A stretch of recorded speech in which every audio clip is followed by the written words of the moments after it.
Tensions ran high at the Volta River Authority, the VRA headquarters in Accra, as staff flooded the streets in red and black, voicing their strong opposition to the proposed Ghana Hydro Authority bill.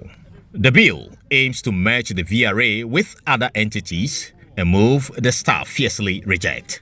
Speaking to Joy News, Senior Staff Association Chairman Theophilus Tete Ahia described the bill as a deliberate attempt by the government to privatize the VRA and hand it over to private sector players. We know the modus operandi of this. There was a committee that was set up by the Ministry of Energy to look at the technical feasibility of all this. The committee was clear in their recommendations to the ministry, and even the terms of reference to the committee is to create a thermal authority out of Volta River Authority and eventually sell it off.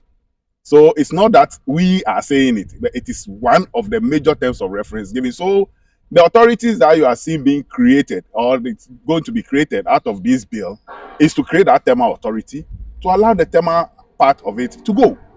So it's clear, because that is the reasons why all these things have been done. It's a clear attempt to sell the state assets to private persons. Mr. Tete, however, warned of severe consequences for electricity consumers in the country if the bill is not withdrawn. Currently, even like I said, we have 50% and 50% states, that's the IPPs and out of the states.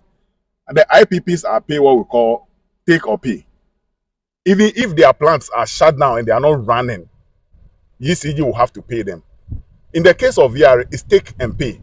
So what it means is that what you produce onto the system is what you'll be paid for. If your plant is down and it's idle, nobody pays you for that. And that is even a cost to the consumer. If we go to that end, what it means is that you'll be paying for power that you have not consumed. And the effect will be on the Ghanaian consumer and the businesses that we have in this country.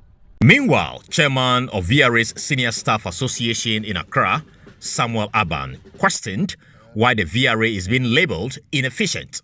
He argued that instead of selling off the authority under the pretext of creating a new authority, the government should focus on paying its debt to the VRA. We are telling the parliamentarians that this bill that have been laid before them should not go through the necessary things. It should be withdrawn. Until, if it's not withdrawn, we'll continue demonstrating and protesting until this thing is done. We are already efficient. We are already efficient. Why do they say we are not efficient?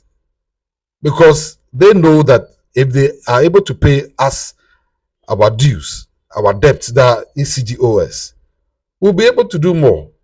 Why are they trying to break us up? Indeed, the Senior Staff Association of the Volta River Authority is up and arm with the government and directing its anger to Parliament to do the needful to ensure that this bill does not go through. They believe that should this bill go through, it would mean the auctioning of the Volta River Authority to the private sector, which could spell doom for the country's power sector. Reporting from the head office of the Volta River Authority here in Accra, my name is Carlos Caloni for Joy News.